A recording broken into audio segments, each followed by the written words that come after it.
आणि आमच्या कुटुंबियांनी मिळून ते ट्रस्टच्या संमतीनं दुरुस्तीसाठी काढून नेलेले आहे. आणि देवस्थानला बदनाम करायची ही भूमिका आहे, ही सगळा राजकीय हेतू आहे. 1 टन चांदीवरी हे सुतराम खोटा शब्द आहे. 1 टन चांदी कुठेही नव्हती.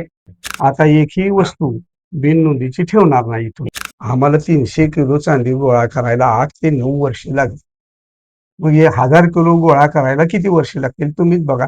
देवाला जी वस्तू तुम्ही वाहणार आहे, नवस्फूर्ती करणार आहे, त्या नवस्फूर्तीची किंवा मौल्यवान वस्तूची पावती घेतल्याशिवाय दान करू नये. का माहिती आजपर्यंत आमचा ऑडिट पूर्ण आहे, रथाचा ऑडिट पूर्ण आहे आणि दर वर्षी आम्ही आमचं जे जमा खर्च आहे ते आम्ही धर्मादायाला सादर करतो. झाले पण ही जी संस्था आहे ती 35 ते 40 वर्षापासून कार्यरत आहे, निर्वेदपणे कार्यरत आहे. दरवर्षी ऑडिट होते, सगळा कारभार यांचा पारदर्शक आहे, गावातल्या लोकांना बघवत नाही. नमस्कार, मी रमेश जनार्दन देवकर, वेजेगाव. प्रत्येक पौर्णिमेला मी अगदी श्रद्धेनं म्हणजे गेले 15 वर्षापासून तरी मी सुरुवात केल्या या देवस्थानला पूजेला नेहमी पहाटेच येतो आणि आमचे सर्व कुटुंबीय किंवा गावकरी आपल्या परिसरातले सर्व ह्या देवस्थानचे प्रामाणिकपणे आणि मी तरी मोठा भक्त आहे.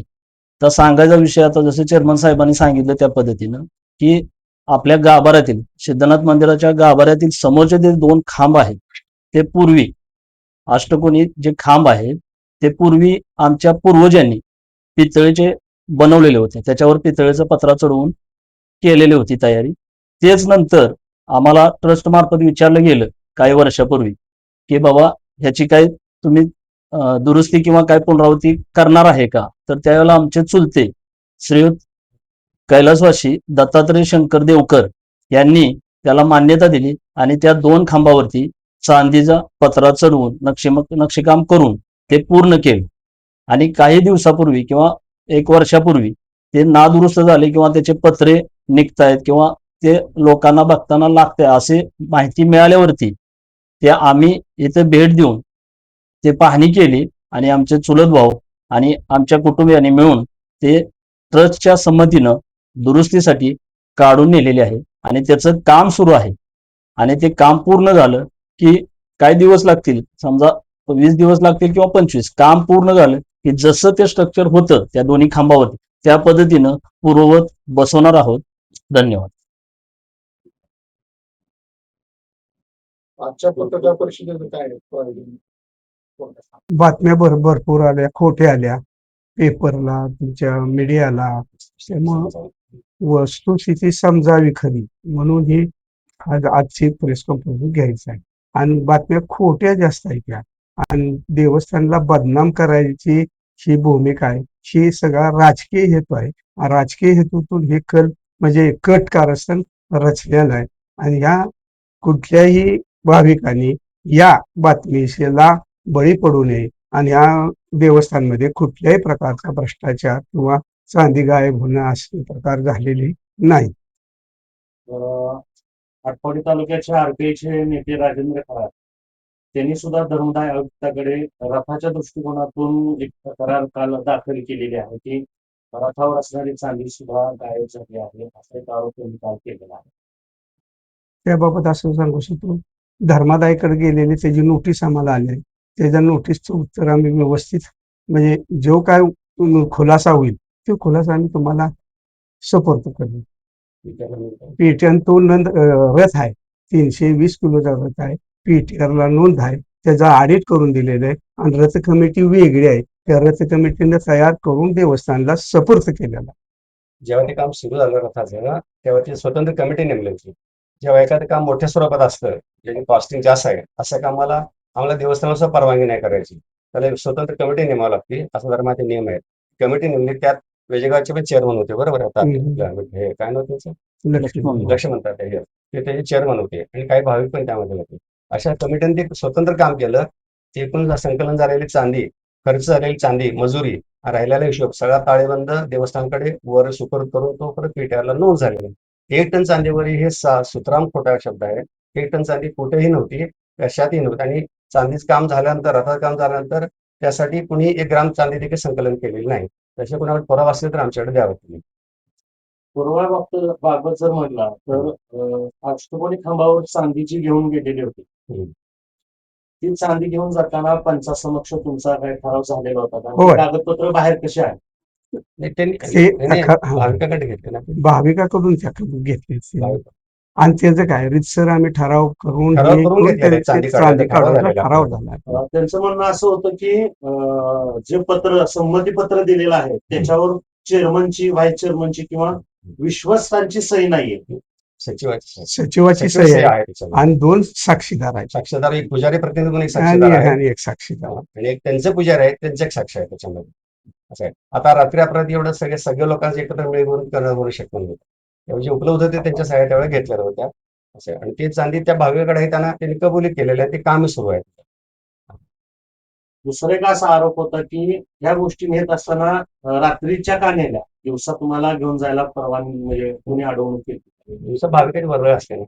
गर्दी अडचण आहे ना. असल्यामुळे काढता येत गैरसमज नाही, अडथळा दर्शन बंद निर्माण होते ना. होते. दर्शन बंद होते काढताना ती अडचण होते. बाकी काय होते त्याच्यामध्ये तोच उद्देश दिवसा भाविकांची तुमच्या गर्दी काय असते असं अडथळा सांगितलं. होतं भाविकांच्या दर्शनाला. चांदीचं काय मोजमाप वगैरे करतं का? नाही मोजमाप वगैरे काही नाही. नाही त्यांनी ते गाळून जे वजन केलंय ते पेपरला त्याच्या बातम्या येत्या 24 किलो. की प्रत्यक्षात अष्टकोनी खांबावर बसवलेली चांदी हम्म. आणि परत घेऊन जातानाच्या चांदीचं वजन केलेलं होतं का?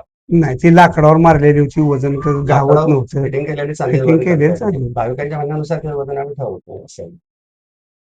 आपल्याकडे असा काही नियम आहे का की मंदिरात ज्या काही वस्तू द्यायच्या त्या प्रत्येक वस्तूची नोंद पोस्ट ऑफिसमध्ये करणं बंधनकारक आहे किंवा काही वस्तू अशाच देता येतात? तसं बंधनकारक आहे देवाला वाहणारी वस्तू, पण जे भाविक मनोभावे देवापुढे दान करतात त्या वस्तूशी ट्रस्टचा कोणताही संबंध येत नाही. काही भाविक म्हणाले की बाबा आमची नोंद करायची इच्छा नाही देवाला मार्गून करणार आहे. अशा पण दुर्मिळ गोष्टी आहेत अशा कमी आहेत फार कमी पडतात त्यातला हा एक भाग होता. असं. बाकी इतर ऑफिसमध्ये मनुष्य आला का आम्ही त्याचं ₹1 जरी असलं तर त्याची पावती देतो. ₹1 वस्तू असली तर त्याची पावती देतो. इथून पुढील काळामध्ये आता ह्या ज्या गोष्टी घडलेल्या आहेत याच्या दक्षतेसाठी पुढील काळामध्ये ट्रस्ट काही वेगळ्या उपाययोजना करणार? आम्ही उपाययोजना करणार. आम्ही भाविकासाठी सूचना फलक लावणार. ज्या भाविकाला वस्तू दान करायची त्या त्यांनी ऑफिसमध्येच करावा. नाही केल्यास त्याला ट्रस्ट जबाबदार राहणार नाही. त्याच्यात मौल्यवान वस्तू पितळ हे सगळं आम्ही घालणार आहे. फक्त नाशवंत वस्तू ज्या आहेत त्या पोशाख म्हणा लाईट हे काय आम्ही घालणार नाही. पण जे मौल्यवान वस्तू किमती आहेत त्याचा बोर्ड लावून सगळ्या वस्तू आम्ही आमच्या ऑफिसमध्ये आला तर आम्ही नोंद करणार आहे. गेले काही दिवस म्हणण्यापेक्षा जवळपास 1 महिन्याचा काळ लोटत आला. या कालावधीमध्ये बऱ्याच सोशल मीडियाच्या माध्यमातून महाराष्ट्रातलं एक मोठं देवस्थान आहे त्या देवस्थानाबद्दल उलटसुलट चर्चा माध्यमामध्ये सोशल मीडियामध्ये पसरत असताना 1 महिनाभर आपण त्याला प्रत्युत्तर देण्यासाठी वेळ घेतला. हे थोडस विसंगत वाटत नाही का? याच्यामुळे लोकांच्या मध्ये संभ्रमावस्था निर्माण झालेली होती की ह्यांच्याकडून वेळ जातोय म्हणजे खचितच काहीतरी काळ असेल. बरोबर आहे तुमचं. आरोप झाले हे सगळे खोटे होते. हे आम्ही ठामपणे सांगू शकतो. आणि त्याला उत्तर द्यायसाठी आम्हाला संबंधित भाविकांना तर भेटलं पाहिजे. बस जे काही 2, 4, 6 खांबाचा वाद होता त्यांच्या दृष्टीने वाद होता. आमच्या दृष्टीने वाद नव्हता तो. त्याचे देणगी देणारे संबंधित भाविक हे एक ठिकाण नाहीत कोणी. एक कटकला, गुरुसाहेबमध्ये, एक बेंगलोरमध्ये, एक मुंबईमध्ये त्यांचा समन्वय साधायला त्यांचं म्हणणं मान्य करू गेला. त्यांच्यावर आम्हाला ठाम काय उत्तर आल्याशिवाय मीडियाला मी काय सांगू शकत नाही. ती अडचण होती आमची ना. शेवटी आम्हाला लिगली ऑफिसच्या बाजूला पण त्या बाजू सांभाळाव्या लागतात. मीडियाच्या बाजू आहेत, इकडे भाविकांच्या श्रद्धा आहेत, त्यांच्या बाजू आहेत, लिगल गोष्टी आहेत. अनेक गोष्टीला आम्हाला एका वेळी तोंड द्यावं लागतं म्हणून थोडासा विलंब झाला. त्यापेक्षा दुसरं काय कारण नाही.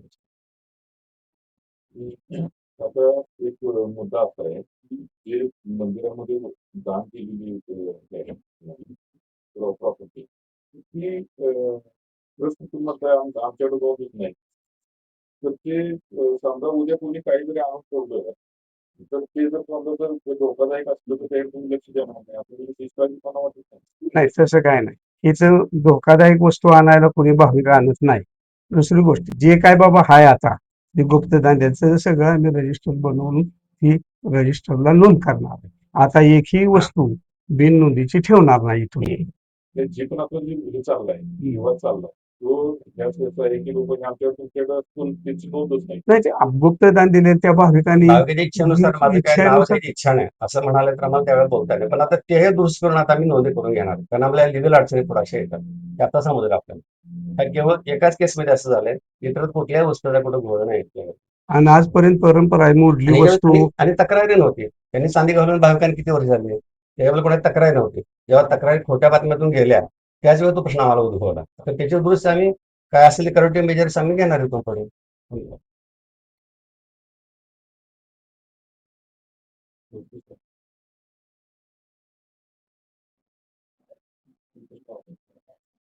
आपल्यावर झालेला जे आरोप आहे शेतकऱ्यांचे आणि पत्रकार परिषदेच्या माध्यमातून आपल्यावर देवस्थानने आपण त्याचे प्रमुख म्हणून आपण ते फेटाळलेले आलेले आहे. पण उद्या भविष्यामध्ये समजा काय कायदेशीर लढाईसाठी आपण सज्ज आहात. हो होय आहे नक्की. कोर्टात मग काय अडचण म्हणजे नाही. कोणत्याही न्यायालयात गेले तर आम्ही आमची बाजू मांडायला समर्थ मांडायला आहे. काहीच अडचण नाही समर्थन खोट्या करण्यात अफवांना आहे. उत्तर देण्यापेक्षा ते चांगलं आहे. ते चांगलं आम्हाला ठाम म्हणजे अफवा तर थांबतील अफवा थांबतील ही लोकांना अफवा गैरसमज- थांबवायचं मुश्किल आहे गैरसमज पण पसरतील. एकदा कोर्टात गेलं तर मग शिकावं. त्याला पुराव्यानिशीच बोलावं लागतंय आम्हाला जे आहे ते आरोपाचं पुरावं ते आम्ही सादर करू शकतो. उद्या एक टन चांदीचा विषय कोर्टामध्ये उद्भवला तर आम्ही आमच्या रेकॉर्डला जे आहे ते 300 टनाचा चांदीचा आम्ही पुरावा देऊ शकतो. 320 याचा अर्थ ती खोटी होतात म्हणजे तिथंच शिक्कामोर्तब झाल्यानंतर आम्हालाही अडचण नाही ना उलट क्लीन चिट झाली ना आम्हाला थोडक्यात असा विषय. आणि आम्हाला 320 किलो चांदी गोळा करायला 8 वर्षे लागली हम्म. आणि आम्ही ती 12 साली रद्द केला आणि ही 1 टन चांदी गोळा करायला त्या मानाने किती दिवस त्या रथावर बसू पण ही शकत बी आणि नाही. फिरून हं. काय आमची वयोवृद्ध माणसं फिरली काही इकडे तिकडे गेली त्या अनुषंगानं आम्हाला 300 किलो चांदी गोळा करायला 8 ते 9 वर्षे लागली. मग हे 1000 किलो गोळा करायला किती वर्ष लागतील तुम्हीच बघा म्हणजे हा धांदात खोटा आरोप आहे का नाही. भविष्यामध्ये भाविकांना तुम्ही आव्हान काय करा. आम्ही आव्हान इथून पुढे भाविकांना असंच करणार देवाला जी वस्तू तुम्ही वाहणार आहे नवस्फूर्ती करणार आहे त्या नवस्फूर्तीची किंवा मौल्यवान वस्तूची पावती घेतल्याशिवाय दान करू नये असं आवाहन करणार आहे. केल्यास आम्ही त्याला जबाबदार नाही. आमची रितसर पावती असेल त्याला आम्ही जबाबदार. आणि इथून पुढे काय कोणी कायदेशीर काय भूमिका जर घेतली तर ते लढण्यासाठी जे देवस्थान आहे ते सक्षम आहे. हाय की डेफिनेट नंबर काय माहिती आजपर्यंत आमचा ऑडिट पूर्ण आहे रथाचा ऑडिट पूर्ण आहे आणि दर वर्षी आम्ही आमचं जे जमा खर्च आहे ते आम्ही सादर धर्मादायाला सादर करतो. त्यांच्याकडून काही तुरे नाही आतापर्यंत आतापर्यंत काही सुद्धा नाही कोण आणि मार्गदर्शक कोणताही आरोप तत्वानुसार नाही. आम्ही गाईडलाईन असं गावातली सुद्धा एक आहे ती त्यांनी बरेचसेच अर्ज केले ती पण एकाच सुद्धा आम्ही त्याला गाव म्हणजे दोषी ठरलेलो नाही. तक्रारी वरचं होत आहेत पण लहान लहान सारख्या तक्रार होत तक्रारी असतात पण आणि पुढे खांबाच्या बरोबर पाठीमागे सुद्धा काही जे खंड होते पाठीमागच्या काही महिने या संदर्भात पण त्यांनी मुद्दा उपस्थित केला. 4 खंबा 4 सांगा. खंबा हे कसं आहे त्यांनी चांदी लावली त्या कारागिराच्या आणि ह्या बसवण्यात काहीतरी दोष आला त्यामुळे आम्हाला विनंती वजा करून ते त्यांनी काढून दिले. जो फरक होता बराचसाच मोठा होता त्यांनी घातलेल्या आणि त्या कारागिराच्या ताब्यात दिलेल्या त्यामुळे काढून नेलं आणि ते म्हटले त्या हे आम्ही देवस्थान सांगेल ती वस्तू आम्ही करायला तयार आहे.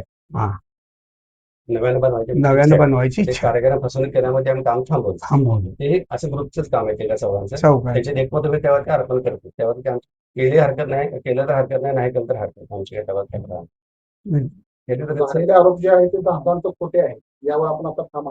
होय हो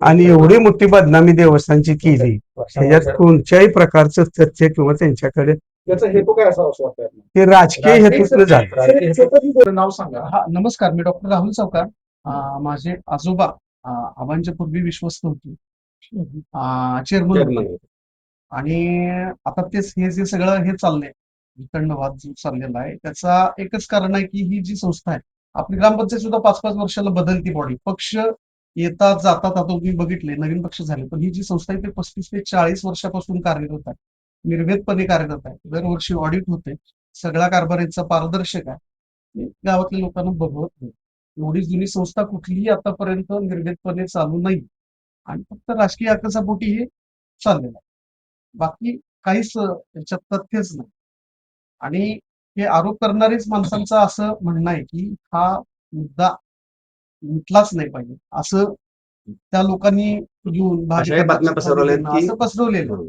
अतिशय विश्वसनीय संस्था आहे आणि त्यालाच गालबोट लावलं जातं. जी संस्था आधीच ही असती, बदनाम असती, तिला बदनाम करण्यात काही पॉईंट वाटतच नाही. ही अतिशय विश्वसनीय संस्था आहे. 35 ते 40 वर्षाचा इतिहास आहे. त्यासाठी ते डागाळण्याचा सगळ्यांचा प्रयत्न. बातम्याच्या मनामध्ये एक वादळ उठलंय यांनी. ह्यापूर्वी उठलं होतं, ह्या आधी सुद्धा हे झालेलं, ह्या आधी सुद्धा उठलं होतं आणि ते संपलेलं आहे. कारण त्याच्यात काही तथ्य नाही ते त्यांना कळलेलंच.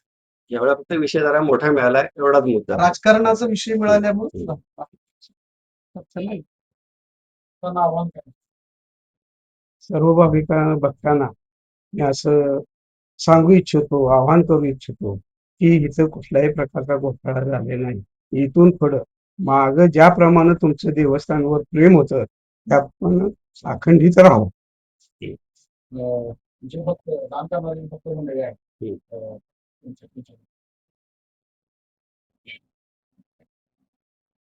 आपण काय आमची पूर्वीपासून श्रद्धा जशी आहे तशी असावी आणि मी सर्वांनाच विनंती करतो, म्हणजे असं कोणी आरोप केले त्यांना नाही, सर्वांनाच विनंती करतो की एवढं मोठं आपल्या देशातलं देवस्थान आहे आणि आमची प्रामाणिक श्रद्धा आहे, सगळ्यांचीच आहे, तर ती तशीच अखंडित राहू आणि असे चुकीचे आरोप करू नयेत आणि आपल्या देवाचं नाव कुणीही खराब करू नये एवढंच आम्हाला म्हणजे मनापासून मी सांगतो सर्वांच्या वतीने.